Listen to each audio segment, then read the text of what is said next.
Have you already mixed the martinis? Yes, madam. My husband likes them very dry. I understand, madam. He also likes them served immediately after he comes in. Yes, madam. Well, that may be he now. The wife should be ringing the bell. Shall I go and see, madam? Please. Willie. Huh? Turn that thing off. Okay. Gentlemen, I'll tell you why I wanted to visit your plant. As a young man, I had great admiration for the art of printing. I still have that feeling. But in all frankness, I must tell you that I've been keenly disappointed with what I've seen here today. Well, you've got this place running like an automobile factory, and that's downright foolish. Not one single white-haired man did I see on the job. Where, I ask myself, where are those men? Those artisans? Yes, those artists whose love of their craft has been handed down from generation to generation. Got that, Harriet? Yes, sir. Now, I know it's the policy of Consolidated Motors not to hire people 65 years of age or over. Perhaps the labor technique of putting an automobile together requires youth rather than experience. But for the life of me, I don't see how such an asinine policy, and I use the word asinine advisedly, can apply to the art of printing. My suggestion, Mr. McKinley, is that you forget about the age requirements of our assembly lines and bring back the experienced craftsmen who honor your trade immediately. Harriet, take a memo to all our executives. As of today, our employment policy is no longer governed by the 65-year age level. All employees who have been retired for that reason during the past year are to be notified immediately that their jobs are open, provided they wish to return to work. Thank you, gentlemen. Now, if you'll excuse me, I have a train to catch. But, Mr. Cleveland, you can't leave just yet. I've arranged a luncheon in your honor at the Chamber of Commerce. What? And I've even taken the liberty of engaging a suite for you at the Commodore. And my wife is expecting you for dinner tonight. I'd never live it down if you didn't show up. Well, in that case, why not? Thank you, Mr. Cleveland. This way.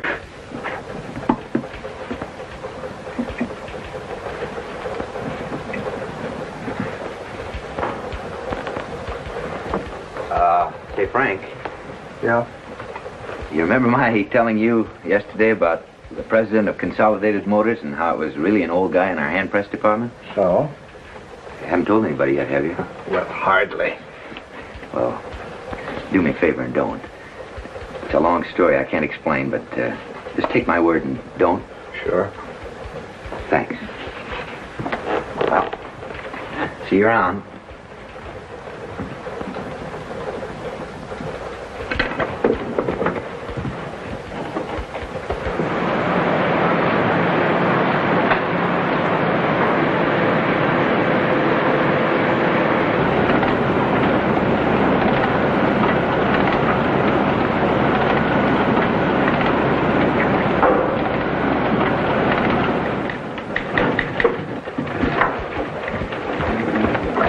Hold is best. Thank you. Come in.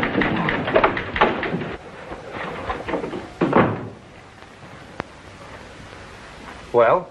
Mr. Gallagher, there's something going on around here that I think ought to be brought to Mr. McKinley's attention immediately.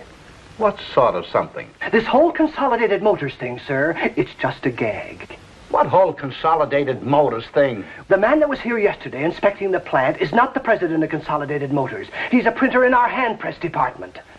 What's that you got behind your back, Erickson? Dirty pictures? Oh, no, sir. This is the file on him. The file on who? On this man who everybody thinks is the president of Consolidated Motors. The one who made that speech at the Chamber of Commerce yesterday? Listen, are you drunk? Oh, no, sir. Well, then what's itching you? What are you driving at?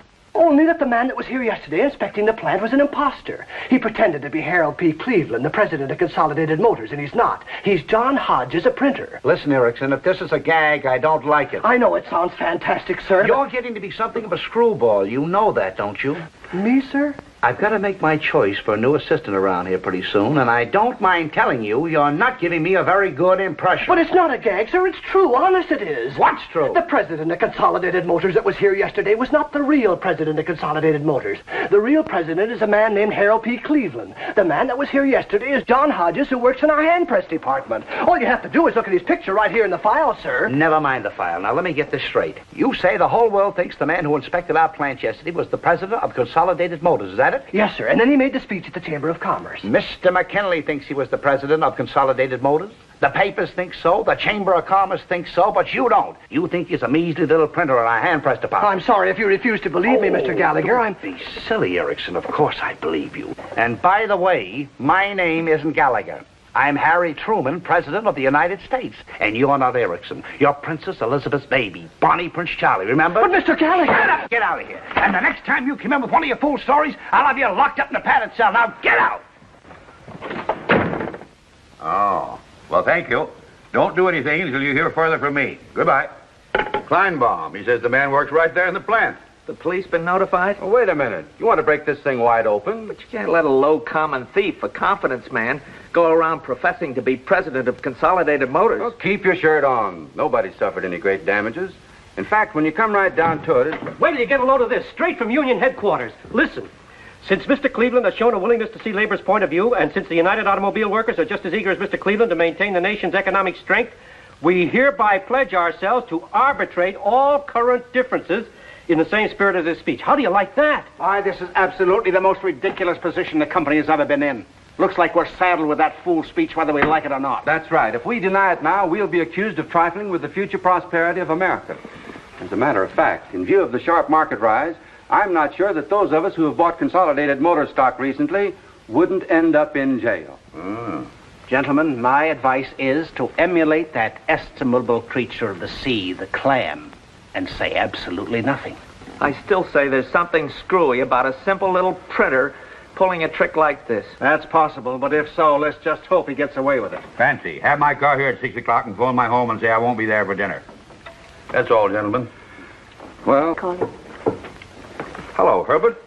Listen, I just got a letter saying the president of Consolidated Motors is coming up here to inspect my plant next week. I'd like to know why all of a sudden is Consolidated Motors fishing around my place. Well, maybe it is just a goodwill tour, but I don't like goodwill tours, so do me a favor. Get a hold of whoever you can and find out if there's been a change in Consolidated Motors' policy toward its subsidiaries. Maybe they've decided to quit printing, make more cars or something. Okay, call me back. I want every executive in the conference room at 10:30, and cancel Gallagher. Yes, Miss McKinley. Yes? Does a Mr. John Hodges live here? Who's calling, please? Mrs. Lewis McKinley. McKinley. Oh, I'm sorry. He's gone to the country. Alice, let Mrs. McKinley in. You're... John Hodges. I dyed my whiskers. You must excuse my granddaughter's behavior, but you see, we were expecting the police, so naturally she was suspicious. This is the rest of my family. My son George, my daughter-in-law, Hello. and Mr. Elliot, the young man who thought you were a case of beer. How do you do? How do you do? May I see you for a moment alone, please? Certainly. Come into my bedroom. Thanks. His bedroom. So what? After what's been going on in this house for the last 24 hours, you gonna draw the line at a bedroom? So what? No, please. Don't turn on the lights. Not yet. Well, it's a little compromising, isn't it, not having the lights on? No. I'd like to feel a little compromise. I'm leaving my husband. Really? May I ask why?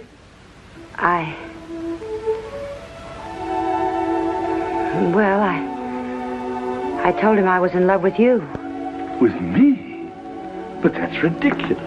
You've only seen me once. That doesn't matter. I know you for what you are. A gallant and wonderful man who respects me and acts like a gentleman. Even if you are what my husband said you are, a phony. Did your husband say that? Oh, he said some terrible things about you. He said you're a crook and an imposter and he's going to put you in jail. But I don't care. I'll stand by you. I'll even go to court and testify for you. And you can testify for me. Mrs. McKinley, I'm going to turn on the lights. Oh, no, please. Not yet. Yes, Mrs. McKinley. Now, immediately. Mrs. McKinley, though I may be everything that your husband says I am, and everything that you believe me to be, I am emphatically not a correspondent in a divorce suit. Do I make myself clear? Then last night was just last night? Mrs. McKinley, you're a very handsome woman. You dance extremely well. You also have a gift for summing up a situation. Last night was simply last night. I'm sorry if my bluntness offends you, but I assure you I have no intention of coming to treat any man and his wife, especially one as impulsive as you are. Perhaps if I were 30 years younger. Oh, no, please. Don't blame yourself. I understand, and I deserve this. I guess I'm just a silly woman who's made quite a fool of herself. And though it pains me to say so, you are. My husband and I have been married for 20 years, and this is my first infidelity. You don't say. He married me because I was society, and I married him for his money. Not that I couldn't have fallen in love with him. He's not bad looking, you know. On the contrary. He has a certain vibrance. Oh, yes, I'd say he's full of vibrance. Sometimes there's something almost exciting about him. Only he's not in love with me. How can you be so sure? Well, at first I thought he might be in love with me. I can remember he used to kiss me with all the tenderness of a wild stallion? Then after a while, he never kissed me at all. Life was just a succession of fur coats and invitations to dinner. That's all I've been. An invitation to dinner. Mrs. McKinley, do you know what I think? I think you're in love with your husband. Me? I have an idea that if you were to kiss him once, just once, with all the tenderness of a wild mare? Mrs. McKinley, I think we both need some coffee. Let's get out of here. I knew this would come in handy. Here, hang on to that. Serviette? Hey, the beer. I'll get it. Yes? My name is Harold P. Cleveland. I'm looking for Mr. John Hodges. They're here. Who? Some man who says he's Harold P. Cleveland. The one with the black beard? That was Grandpa. Here, I'll handle this. You got a warrant? No. Nobody gets in here without a warrant. Who is it now?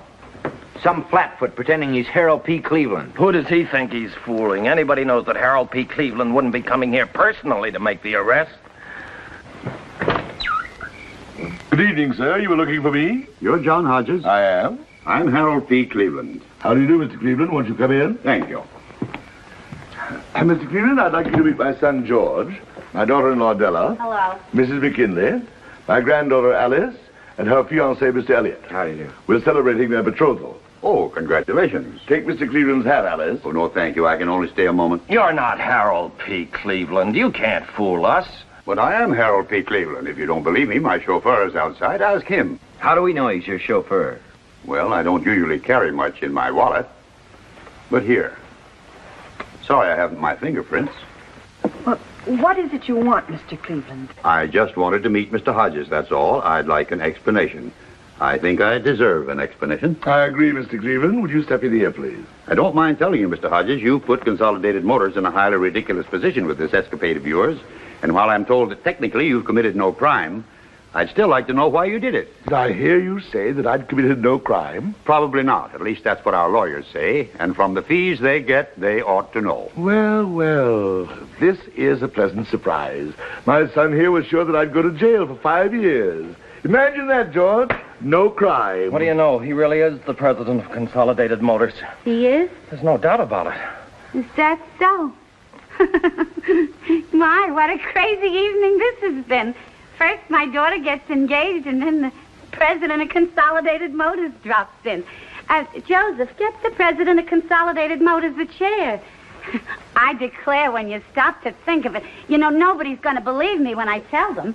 They're going to laugh right in my face. Somebody give him a piece of cake. Oh. It's a Lady Anne chocolate surprise. Well, no, thank you. Oh, come on. I made it myself. My doctor doesn't allow me to eat cake. Oh? Why? You got diabetes? Oh, no, it's something entirely different. Oh. I'm sorry. May I shake your hand, Mr. Cleveland? I'd like to tell the people at the plant that I shook the hand of the president of Consolidated Motors. Not that they'd believe me, but I'd like to tell them so anyway. That'll do, Joe. Maybe you'd like a cup of my special coffee, Mr. President. Everybody says what good coffee I make, even though I'm not the cook type. I was on the stage, you know. Maybe you saw me. No, I'm afraid I never had that privilege. Have you any saccharin? Saccharin? No, but we can get you some in just a minute. Hey, Joseph, run over next door and borrow a cup of saccharin. Oh, well, please don't bother. I'll take it just as it is. Only half cream. No bother at all. You sure you never saw me? I was billed as Della Robbia, the bombshell of song. I never went to the theater when I was a young man. And now, Mr. Hodges, I'd like to hear your story. Well, it's really a very silly story, Mr. Cleveland. In fact, when I look back on it, it seems absolutely incredible. Ross, Do you know, Mr. Erickson? No, but I'll find out. Mr. Benson, who's president of Consolidated Motors? The president of what? The president of Consolidated Motors. You got me. Why? Never mind. I'll call Mr. Gallagher's office. Mr. Gallagher is vice president in charge of personnel. Yeah? Pardon me, Mr. Gallagher. Erickson speaking. Do you happen to know who's president of Consolidated Motors? Used to be Knudsen. No, he was president of... Anyhow, listen, I'm busy. Yes, Mr. Gallagher. Thank you, sir. Mr. Gallagher doesn't know either. Amazing. Absolutely amazing. Here's one of the most important men in America. A veritable giant of industry. One of the powers behind the producing genius that is America. A man whose decisions affect millions of people. Yet nobody even knows his name. Fairless. That's it, Fairless. He's president of U.S. Steel. Oh. Thank you, gentlemen. You've been a great help. Good day.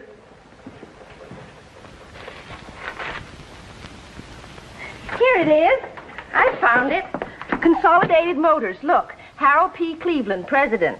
Congratulations, miss. Whether you're aware of it or not, you have just solved one of the great mysteries of the age.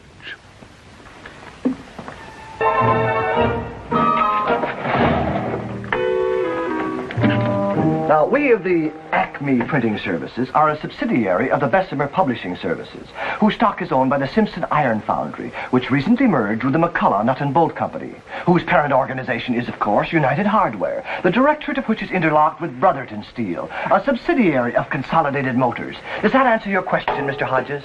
Yes, but I must say it seems a little complicated. Big business. Now, if you'll excuse Just me... a moment, young man.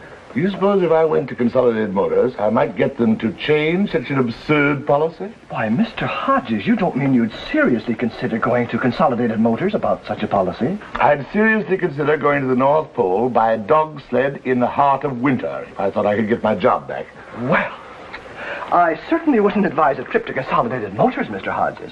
Even if you got an appointment, which is very unlikely, I don't see how Consolidated Motors could change its whole employment policy involving several 100,000 people just to please you. Now, wait a minute, Erickson. Maybe you could just write a letter to the president of Consolidated Motors. Tell him how you feel. Tell him that you... What's his name? Whose name? The president of Consolidated Motors. I don't know, Sloan, Stone... I'm a Hungarian. Consolidated Motors.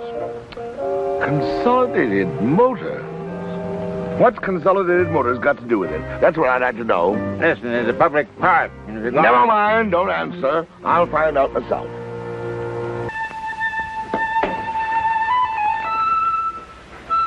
Listen to him. Since 11 o'clock this morning, it's been like this. That means he's thinking. Don't have to think on the piccolo, does he?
Patron of the arts.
Grandpa! Grandpa! Good evening, Alice. Gee, Mr. Hodges, you were swell. Thank you, my boy. Why didn't you tell us you were going to play a solo? Boy, when you stood up at that big orchestra, it gave me goose pimples all over just knowing you. Really? Well, it's nice of you to say so. Oh, that applause! Very gratifying. What'd the maestro think? He seemed impressed. Funny, he didn't look so happy to me the way he kept looking around. Oh, why should he have been happy? Grandpa stole the show, didn't he? I'll say, and with nothing but a little old piccolo, too. You want to drive home with us, Grandpa? No, thank you. I prefer to stretch my legs. Oh, come on, Grandpa. We won't be doing anything up front except a little necking. Maybe you could pick up a few pointers. Young man, it may interest you to know that when I retired from that field some years ago, necking became a lost art. Good night. Good night.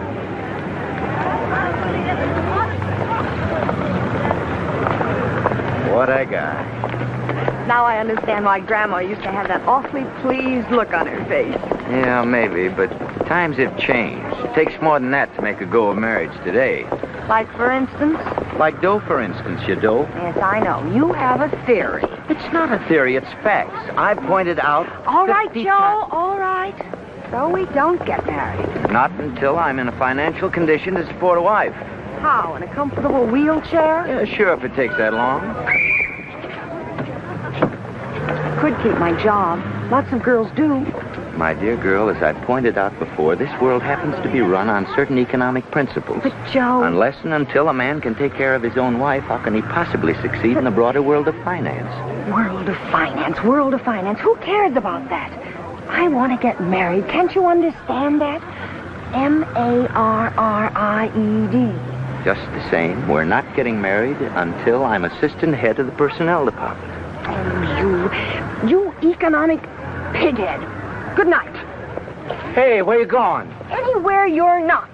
All right, go ahead, walk. See if I care. I happen to be a singer, in case you've forgotten. Before I married your son, I never even had my hands in dishwater. Mother, nobody's talking about your cooking. No, but they're thinking about it. The first thing you know, somebody will remind me that I came from Brooklyn. But first, I would like to remind them that some of the finest people in the world have come from Brooklyn. Yes, and while we're on the subject, I would like to say that there is no telling how far I might have gone if I hadn't thrown away my career for the... Oh, for goodness sake. Now look what's happened. Poor Grandpa. I wonder I have any appetite left. First Grandpa gets fired, then you sneeze, then the piccolo. All we need around here is a great big shiny pipe organ.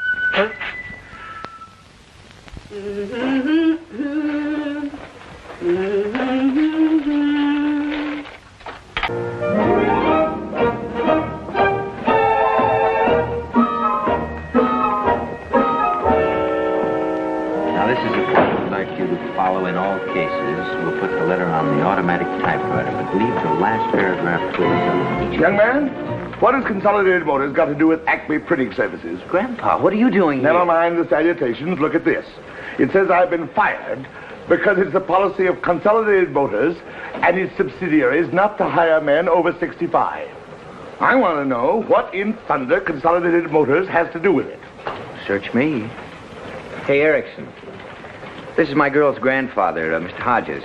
He'd like to know what Consolidated Motors has to do with our 65-year-old retirement rule. Why, it's really very simple, Mr. Hodges. If you just step this way for a moment. Pardon me. See the shop foreman. I was fired today. You fired? Retired, I think they call it. What for? What have you done? Nothing, Della. Only it seems the policy of the company not to employ people over 65. Oh, Grandpa, I'm sorry. Thank you, my dear. How do you like that? Fired just because you're 65. Hey, you really 65, Grandpa? My, how time flies.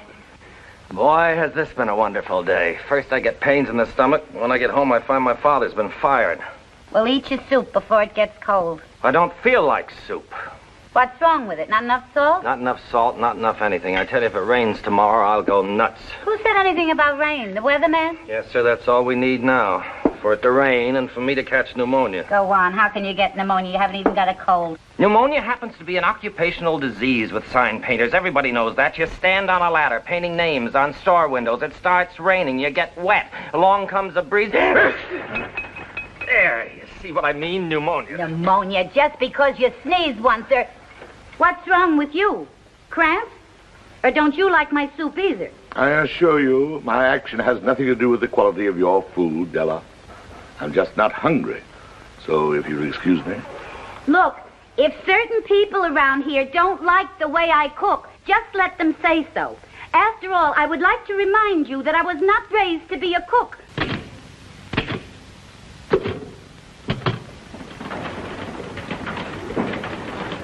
Oh, good morning, Mr. McKinley. Good morning, Harriet. Bring in your book and the mail. Yes, Mr. McKinley.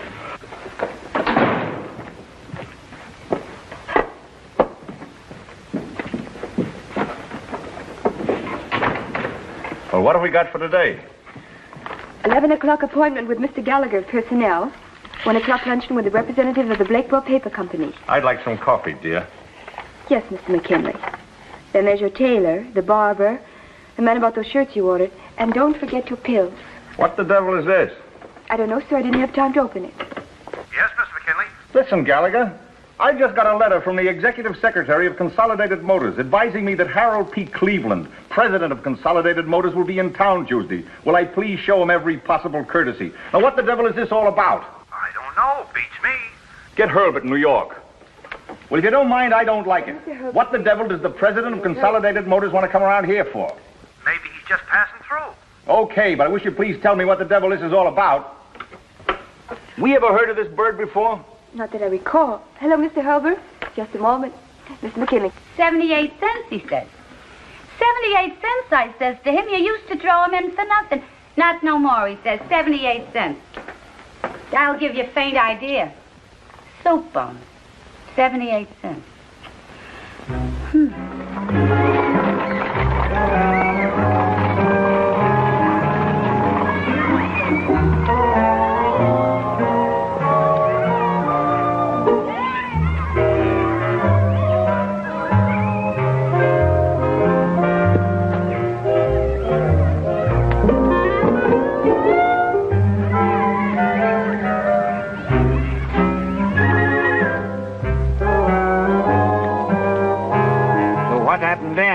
So what happened? So she picked up my hat and threw it at me. Hit you? Right in the mouth. Get out of the house, she yelled. I got enough to do without you getting in my way all the time. 20 years ago, I'd have thrown her out of the window. 65. I don't know. Oh, go to the movies, I suppose. There's a swell double bill at the Rialto. Or maybe you could go up to the park and play checkers with those other old men. Oh. What's so bad about that? Personally, when I think of the drudgery I go through day by day, I can't wait to get to be your age. So I can live out my life with dignity. Dignity can be a very empty feeling, Della. Yeah, well, you can get used to it. Like me with the cooking. Hey. I just thought of something. With you not working, you won't be bringing any money in. I'm afraid not. Well, if you'll pardon my saying so, Grandpa, that's going to be quite a blow. Financially speaking, I mean. I expect so. Yeah, especially with the way prices are going up these days. Yesterday, I went in to buy a soup bone. Just a common, ordinary soup bone. Well, who the devil's car is that? Mr. Harold P. Cleveland, president of Consolidated Motors. Harold P. whose? The man you yelled at inside, dear. And that, Mr. Cleveland, is the whole story. And quite a story it is, Mr. Hodges. Pardon me for suggesting it, but I just happen to have this album laying around, and only this afternoon I said to myself, Della, if the right part... Della, there's no time for that now after what's just happened. After what's just happened? Dad's been fired. That's what. Fired. Fired? What, again? It's all right, Della. I knew all the time it wouldn't work. Oh, fired, and after all the trouble we've gone through. Mother, please. Okay, but it's a fine time to tell us right in front of the president of Consolidated Motors. If you've really been fired, Grandpa, what are you going to do? Well, I know one thing I won't do, and that's go sit in the park and feed the pigeons. How would you like to work with me in New York, Mr. Hodges?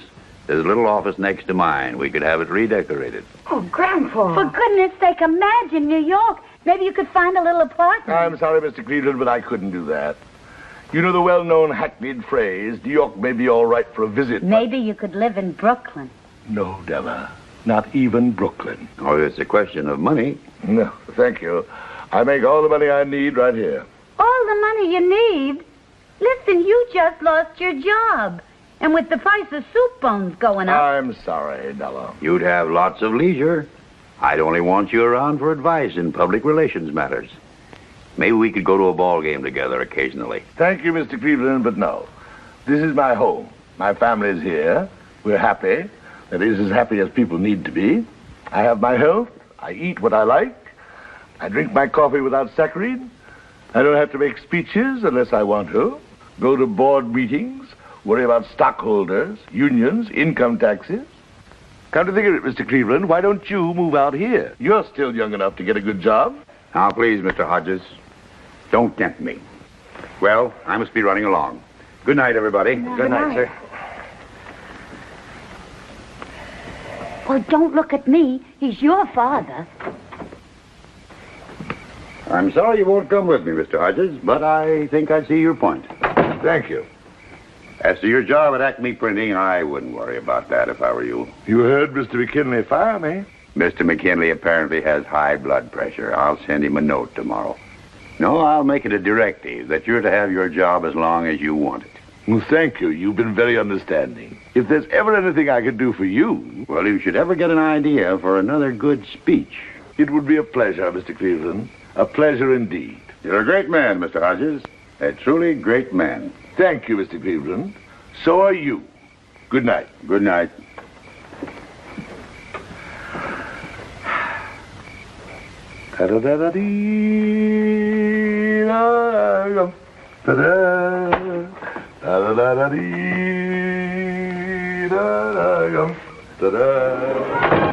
Get my wife, dear.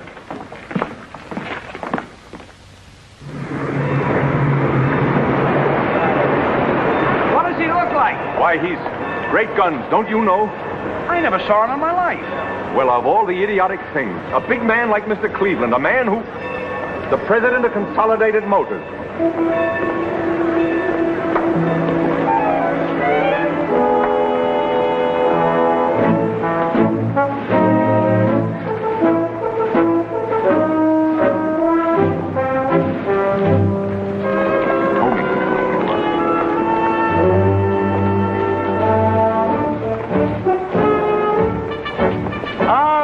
McKinley, what a pleasant surprise to find you here. I hadn't anticipated such a welcome. You're...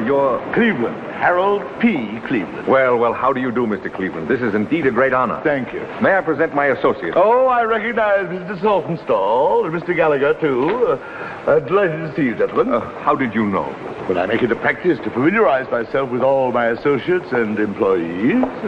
Shall we go? Yes, of course. My car's outside. Take Mr. Cleveland's briefcase. Yes. Oh, no, thank you. I can manage myself.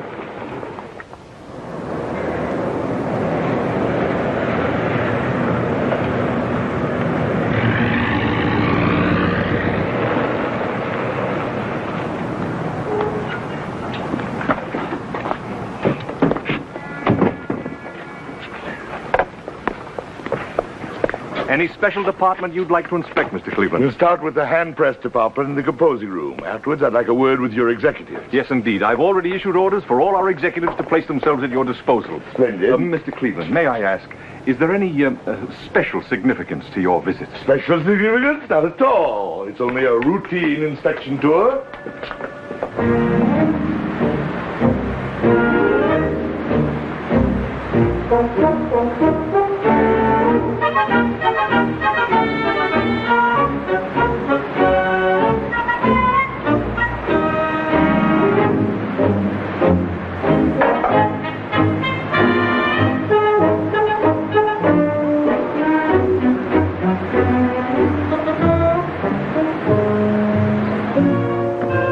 That about covers it, Mr. Cleveland, unless, of course, you'd be interested in inspecting our personnel department. I think I've seen all that's necessary.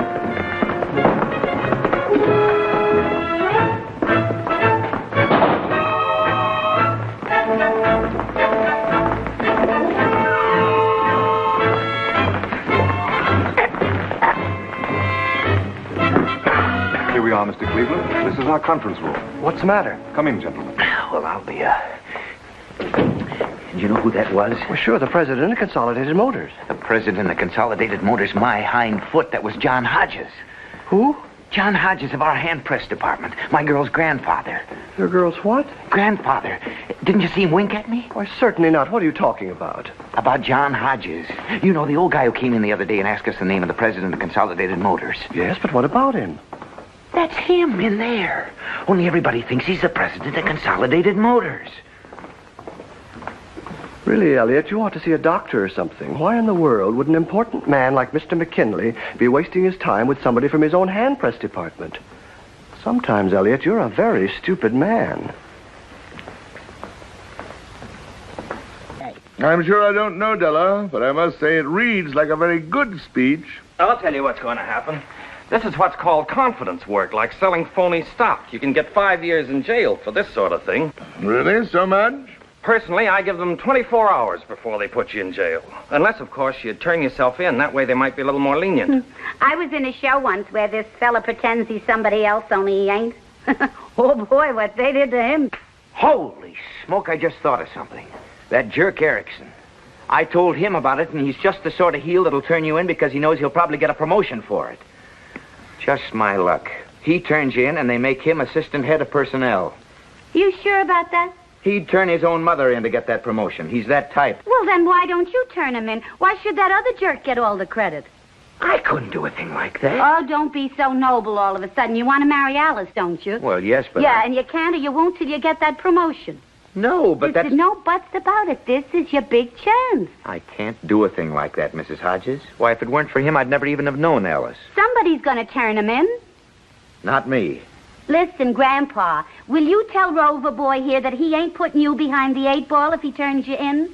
Joe's of age. He can make his own decisions. I've already made my decision. I'm not going to do it. Well, for goodness sake, why not? You've all accused me of being just a man of facts and figures and economics. Well, you're wrong. I'm also a man of heart and blood and soul. And I'm not going to do it. I've got principles. Joe. Well, how do you like that? After all the time he spent hanging around this house, all of a sudden he's got principles. Good night, all.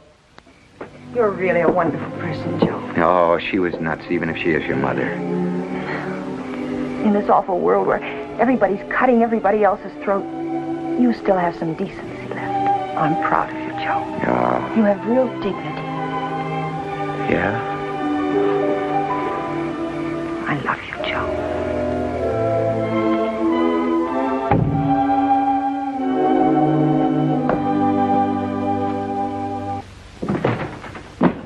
Where's your mother? Gone. Gone? Gone where? Marilyn, I feel sick.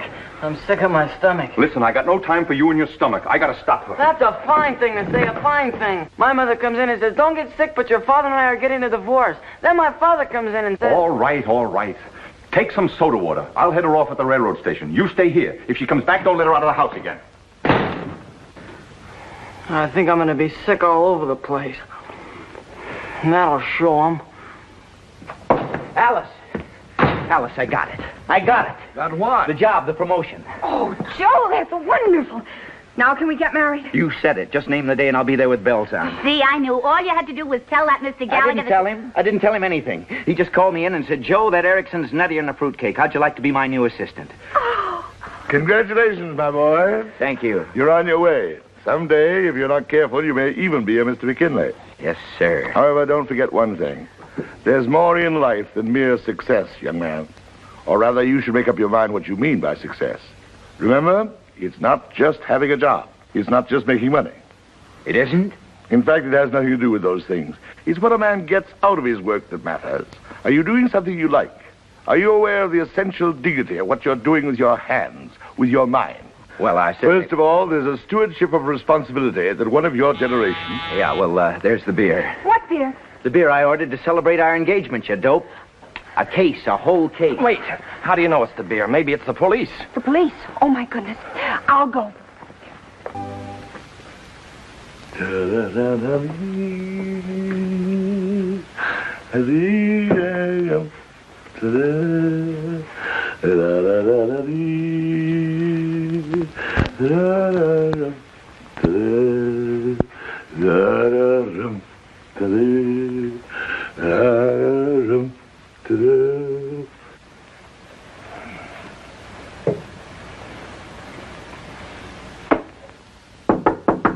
Come in. Grandpa, I just made a wonderful discovery. Really? I just realized that you're a great man. Ha ha! I guess I'm beginning to grow up at last, Grandpa, to understand things. What kind of things, my dear? Dignity. That's the word, dignity. All of a sudden, it came to me like a flash of lightning that there's nothing so important as a person's own dignity. It's more important than maintaining a high standard of living or even being assistant to the head of some old department. And that's what this was all about, wasn't it? You were fighting for your dignity, the dignity of your work. And for that, you were willing to take on the whole complex world. I think you're a wonderful man, Grandpa. Thank you, my dear. Good night. Good night.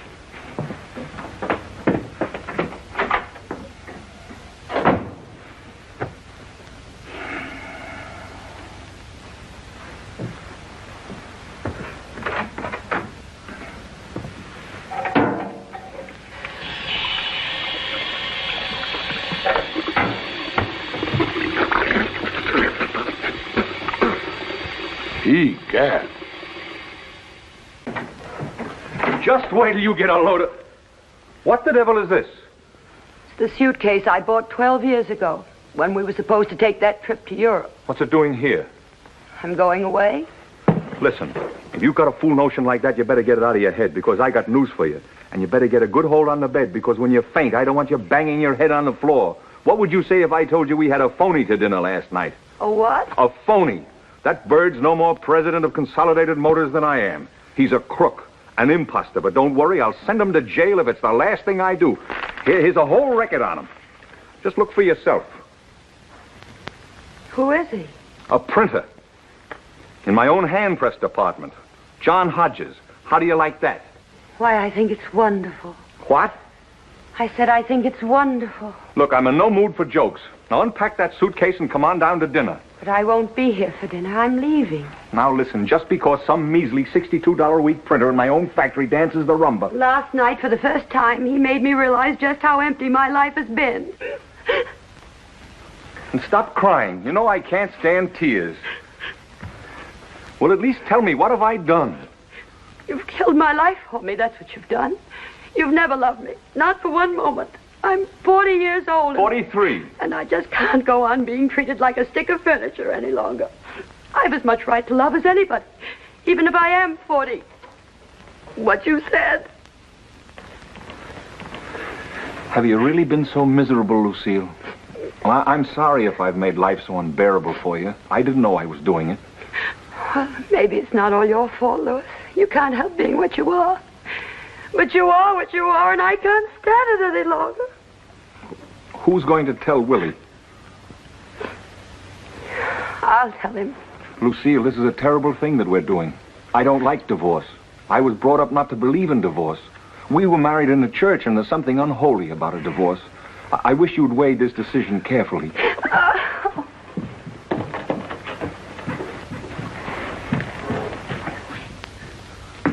Willie. Oh, Mom, I'm starved. Yes, dear, I know. Willie, I have a shock for you. But I think you're old enough and sensitive enough to understand. Sure, what is it? Your father and I, we're separating. We're getting a divorce. Divorce? Is it a very big shock to you, dear? Is it a shock? Boy, is that some question? Of course it's a shock. Naturally it's a shock. Oh, I'm sorry, dear. I didn't mean to shock you. But I thought it would be better if I came straight out and told you. Here, sit down, darling, please. I don't want to sit down. I don't feel like sitting down. You're angry with me. I'm not angry. I'm just upset, that's all. What's so surprising about being upset? You'd be upset, too, under the circumstances. Oh, dear, I didn't mean to upset you. Actually, I'm quite upset myself. I feel terrible. Right here in my stomach. Willie, you're not going to be sick. I don't know. I must have some kind of psychosomatic disorder. It hits me right here in my stomach. Oh, dear. I don't know what to say. I've never felt so miserable in my whole life. I'm going away. Where? I don't know. To my family in Maryland, I suppose. Of course, they'll be furious with me. They'll want me to come straight back and apologize to your father, but I just couldn't do that. Oh.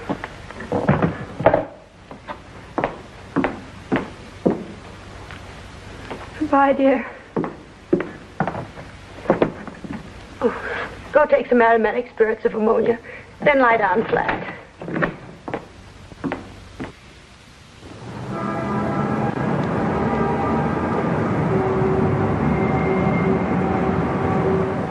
In our time, we have grown accustomed to the machine age and its coldness. Mr. Cleveland's fine speech has given us a new realization of honor and humanity, as well as a truer understanding of the individual's place in our American culture. Our hat is off to Mr. Cleveland. He is a great American. Read what that paper there has to say, Mr. Cleveland? Not yet. It says, God bless Mr. Cleveland and Consolidated Motors. They restored our faltering faith. That sure was some speech, Mr. Cleveland. Kind of makes you proud to be an American. I've never seen anything like it. There must be 10,000. This isn't even half of them. Listen, Clancy. Of course, I'm only head of public relations around here. I suppose it'd be too much trouble for anybody to tell me when the boss is going to make a speech. Don't blame me. I didn't know any more about it than you did.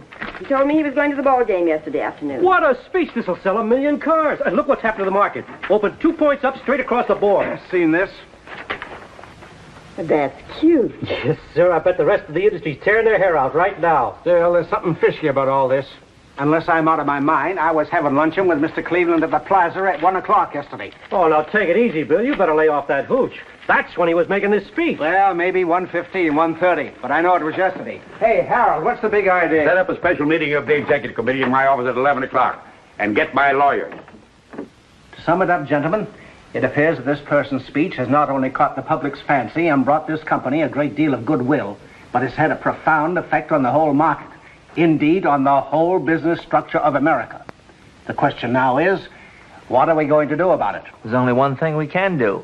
Categorically deny the whole thing. And categorically deny ourselves $25 million? Well, if we don't deny it, you can bet that somebody else will. Then where will we be? You're a lawyer, Joe. What do you think? Well, frankly, it looks to me like a carefully planned maneuver. Not only to create a bull market, but to put Consolidated Motors in an awkward spot. Maybe, though actually, when you analyze it, the speech doesn't really say anything except what we've all been saying. About individual initiative, keeping our shoulders to the wheel, and giving a bunch of old men some jobs. Send off 3 copies of this as soon as you can. Yes, Mr. McKinley.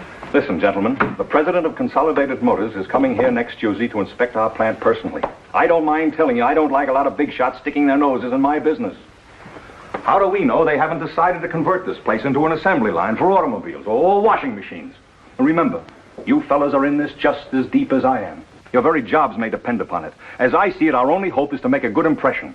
I'd like to see some drawn looks on your faces, as if you'd been working overtime for months, and I'd like to see this place really humming. That's all. Gallagher, how about that trouble we've been having with the bookbinders local? Oh, we've got at least a month before any decisive action will be taken on that, Mr. McKinley. Well, never mind how much time we've got. I'd like to strike a note of accord in time for the inspection. Give an impression of a smoothly functioning factory full of happy employees. Now, what do they want? Another restroom on the 2nd floor. Okay, get it installed immediately. I'm not letting our relations with Consolidated Motors be disrupted over some bookbinder's comfort. Harriet, who's head of the program committee at the Chamber of Commerce? Arnold Willoughby. I want to talk to him on the phone. Oh. But then... If you ask me, I'd say it's the work of a crackpot. I disagree. I've read the speech a dozen times. I don't find any crackpot ideas in it. In fact, I consider it a splendid speech. I'm inclined to agree with everything it says. No, Ernest, the thing that worries me is, why didn't I make that speech? What? You're paid a handsome salary to handle the public relations of this company. Here's a fine business talk that I could have made. Now, why didn't you think of it for me? But Mr. Cleveland, I... In fact, why didn't I think of it for myself? For that matter, why didn't some of you other gentlemen think of it for yourselves? Well, I think Mr. Cleveland has a point there. Now, my suggestion is that for the time being, at least until we can make an investigation... I've already taken steps to do that. Then I move we just sit tight. I second the motion. All in favor? Aye.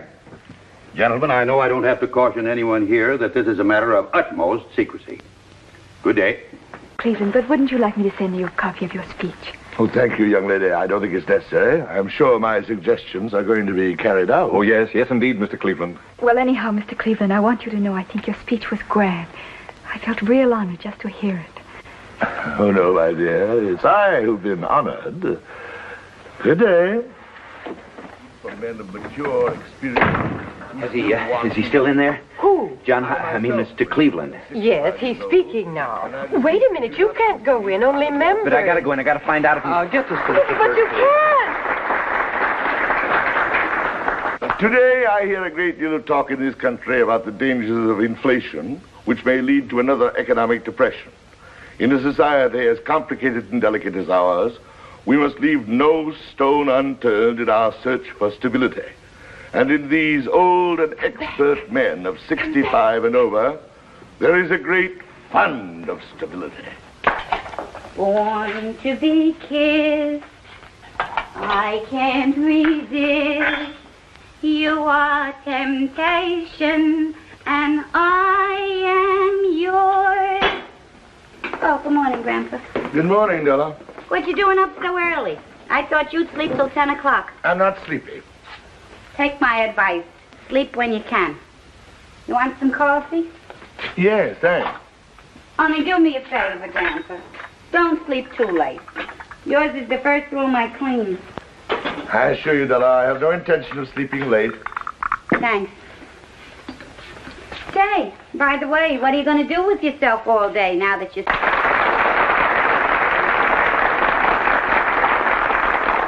I confess there are moments, gentlemen, when I regard mass production and its subsequent benefits of a higher standard of living as a two-edged sword. What are we sacrificing in this frantic chase for comfort? Well, for one thing, we're sacrificing those simple dignities of life which have helped make ours the greatest productive nation on earth. Now, mind you, I think that security and comforts are wonderful things. I'm all for social security. But in all our quest for this security, let us not lose sight of those things which have made this a great nation. Let us not forget that our economic strength depends basically on one thing: individual initiative. We here in America have a great tradition to uphold, a tradition of hard work, a tradition of opportunity, a tradition that every man may go just as far up the ladder of success as he individually is capable of going. A tradition that no one, in government, in industry, anywhere, can tell him what he can do and what he can't do, when he can work and when he can't.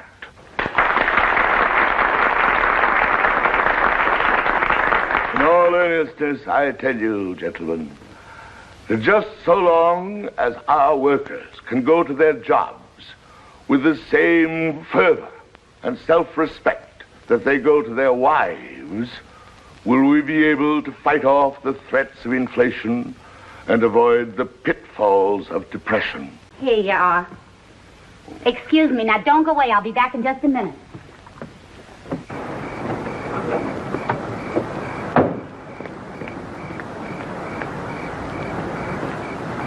Of course, going to the Chamber of Commerce was something I hadn't counted on. The beer.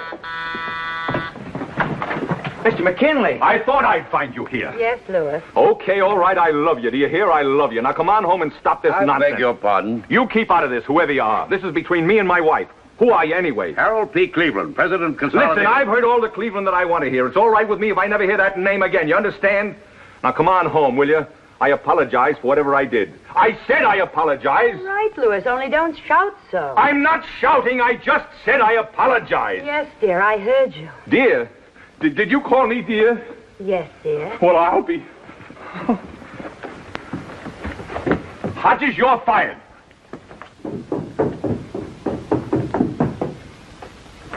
Grandpa. Grandpa? Oh, I beg your pardon.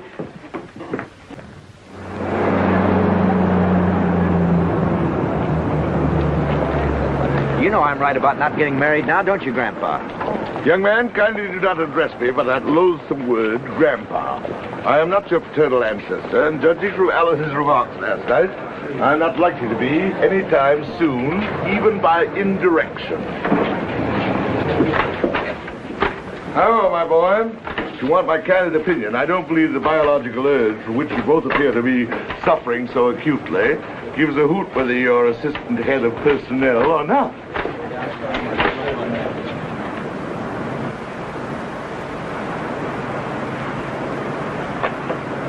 Morning, Dick, my boy. Good morning, John.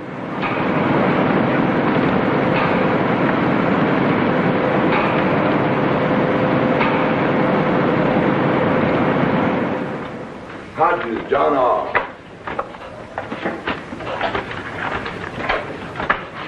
All service, Robert H. No. Marino, Joe. Oh, no. By the eternal no.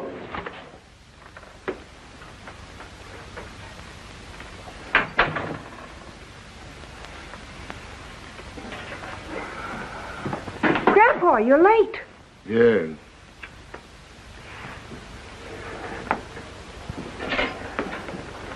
What kept you, Dad? Business. Well, for goodness sake, it's about time. Come on, everybody. I don't want to be out in that kitchen all night. You're usually the first one home, Grandpa. What you been doing with yourself? Playing the piccolo someplace? I want to talk business. You're always too busy. But it's true, Mr. McKinley. You know, as a rule, I never mix business and pleasure. I only thought that Mr. Gallagher and I could take some of the office burdens off your shoulders. Office burdens? well, that's a new one. And another thing. Since when do you have to dress up like that for a business conference? Okay. Tell Gallagher I'll take up this matter with him in the morning. Good night. You two must have closed up the joint.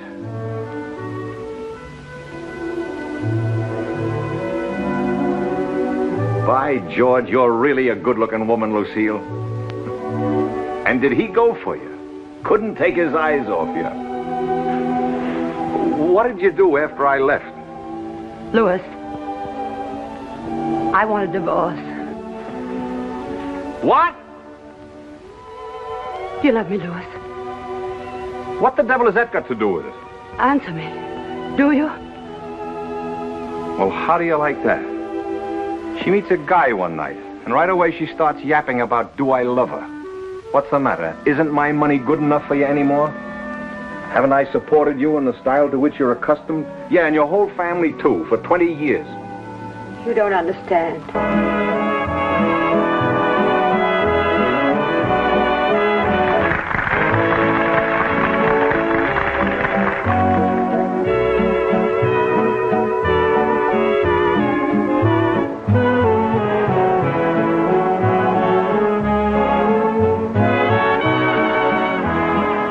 Get out of here. Why? We just got here. Look, Mr. McKinley. Mr. McKinley.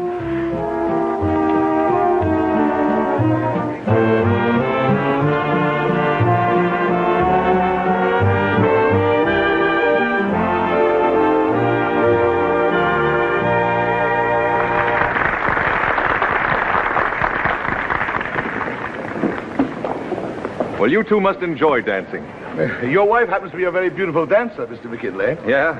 Well, for myself, I think it's a waste of time. Look, if you don't mind, I'll run along. I've got some papers to go through. Well, perhaps we'd all better... Oh, no, you two stay here and enjoy yourselves. I'll send the car back. Oh, don't bother. We'll get a taxi. No bother. My driver's used to waiting.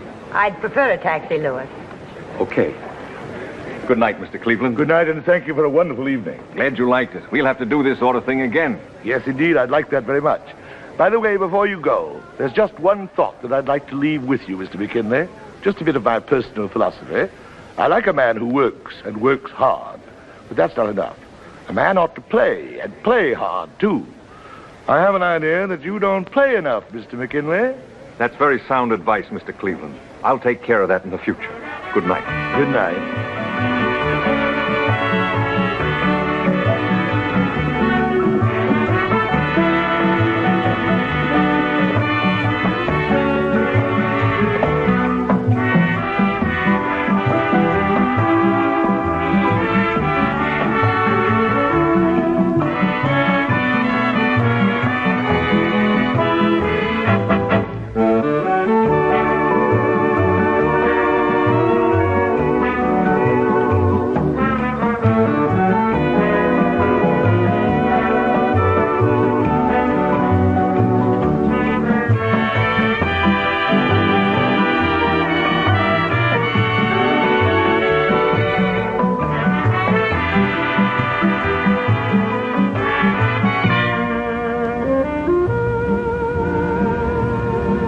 you mind if we get out here?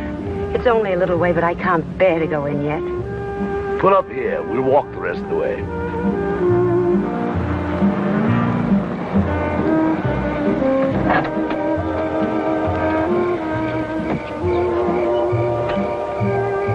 Just wait for me, please.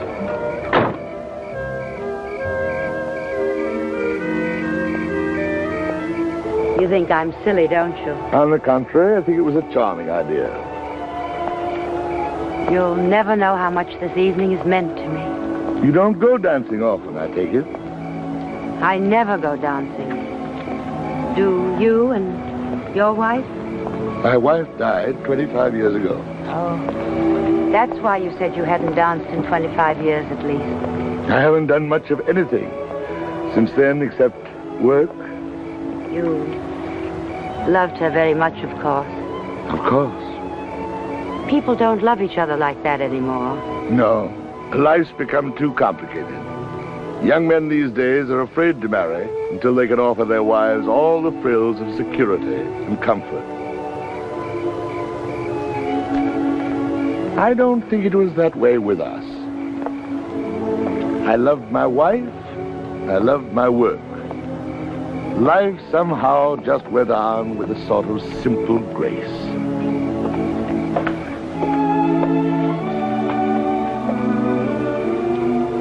Are you leaving tomorrow? Unfortunately, very early tomorrow.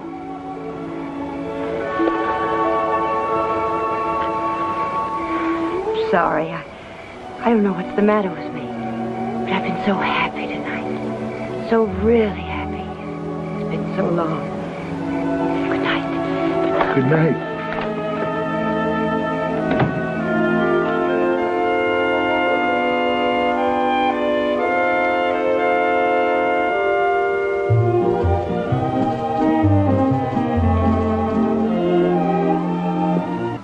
You've never understood. Oh, yes, I do. I understand all right. It's you that's cockeyed, but you're not going to get away with it. So you might as well get any tomfool ideas about divorce right out of your head. Please. Let's don't argue about it. We've been married 20 years. Sounds kind of silly to be talking this way after 20 years, doesn't it? I'm sorry it's turned out so badly. But I've been so miserable. Not so fast. I want to know what happened tonight. I told you nothing happened. Don't give me that. What happened? It's just that tonight, for the first time in years, I've known what it's like to be admired and respected, to be treated the way a woman wants to be treated. I know you think it's silly, but it's true. Just once more before I turn the corner, I want to know what love is. Well, that's just great. That's just wonderful. You know a man 20 minutes, and it's love and bloom. Oh, I realize I'll probably never see him again. But I can go on the rest of my life just dreaming about tonight. Well, how do you like that?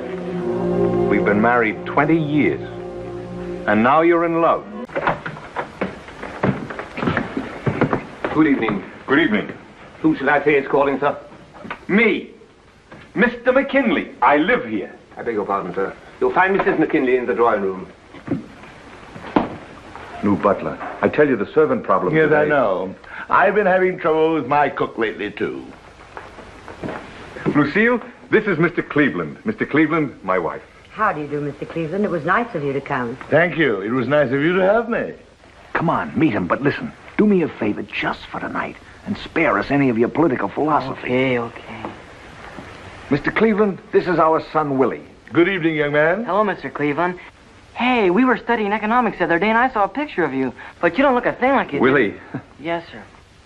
My husband likes martinis, Mr. Cleveland, but if you prefer something else... Not at all. My favorite beverage. These dry? Yes, Louis. Very dry. 4-1, sir. Here's to Consolidated Motors. Thank you. But if you don't mind, I'd rather drink to a lovely lady.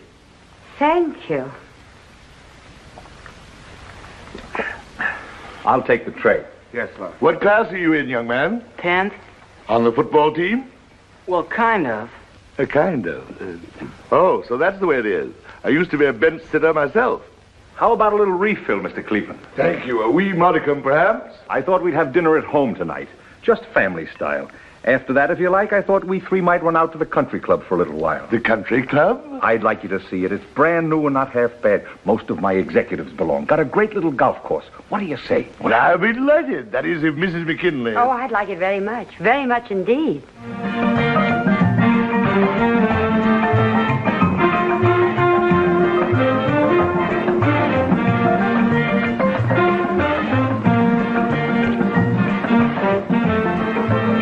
By Jove, I want to dance.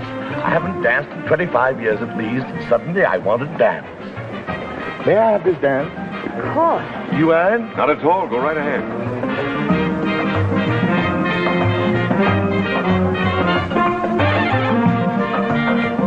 What kind of barbaric music is this? It's the rumba. For one moment, I had the wild illusion it was the bunny hug.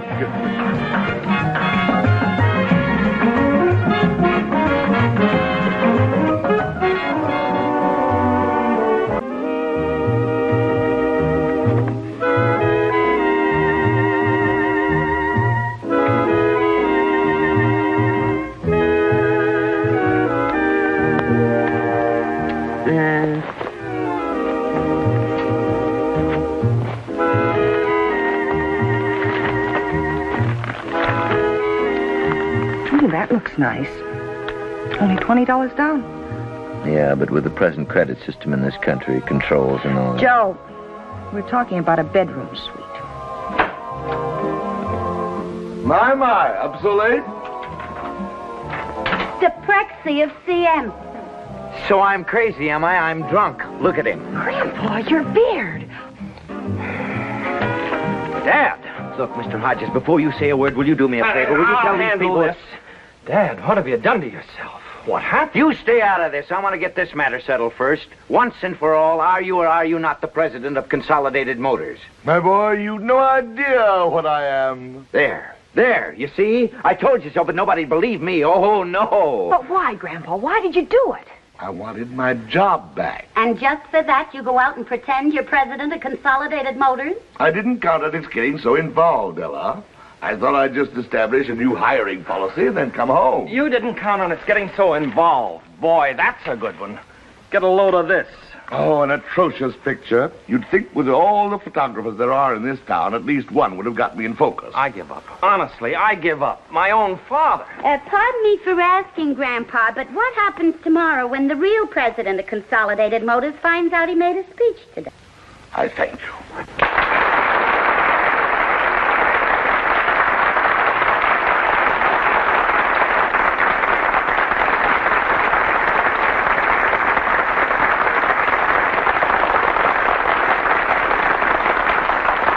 Mr. Cleveland, may I have your autograph? Oh, delighted.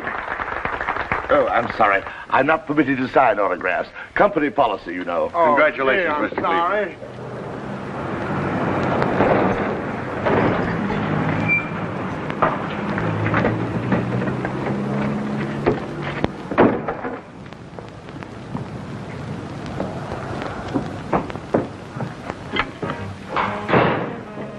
Well, it's about time. Oh, it's you. Where is he? Where's who? Mr. Hodges, your grandfather. Oh, why? Look at this. CM Prexy says human dignity will beat inflation. What's that got to do with us? Look at it. Look at it good. Whose picture's that? Says he's Prexy of CM, whatever that means. That's what it says, but it's him, Mr. Hodges. Your old man. That? Oh, you're crazy. Look, I'm not blind. My eyes are good enough for the Air Corps, and I'm telling you, that's Mr. Hodges. I saw him today with my own eyes. Oh, for heaven's sakes, Joe, sit down and stop being ridiculous. What in the world would Grandpa be doing at a Chamber of Commerce luncheon? Just look at the picture. That's all I ask. Just look at it. That could be a picture of anybody. As far as I can see, the only resemblance is they both got whiskers. Not even the same color whiskers. But I'm telling you, he winked at me. Joe, look at me. Look me in the eye. Have you been drinking? Drinking? I who think of nothing but success 24 hours a day drinking? Well, I like that. But I'll tell you one thing. I'm going to get cockeyed tonight if somebody doesn't start believing me. Oh, boy. What a house this is. First, we get a piccolo player. Then we get a fellow who sneezes just once, and all of a sudden he's in a hospital for an occupational disease. And now we got a lunatic on our hands who starts seeing things in newspapers. By George, this Cleveland makes sense. I'm going to save this. I want Dad to read it. Read it? He said it. Joe, please. So you think I'm drunk? Well, what else am I to think when you come bursting in here screaming that Grandpa is president of Consolidated Motors? Okay, I'm a liar. I'm drunk. I don't know what I'm saying. But I'm telling you, I saw him today, and he winked at me. Good evening, everybody. There's good news tonight. This afternoon, Harold P. Cleveland, president of Consolidated Motors, offered a confused world the best recipe to beat inflation and continue prosperity that this commentator has heard. Yes, sir. Winked at me.